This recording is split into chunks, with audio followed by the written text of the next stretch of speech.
जगन्नाथ कण्ठशोभितकौस्तभ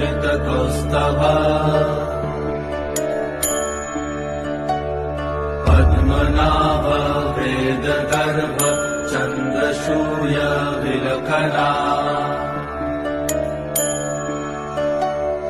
जगन्नाथ लोकनाथ नीलाद्रीश परहरि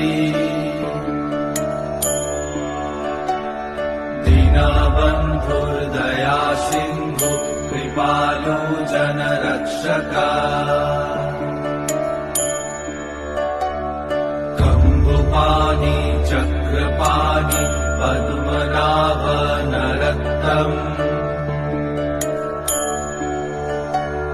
जगत्तं पालको व्यापी सर्वव्यापी सुरेश्वर।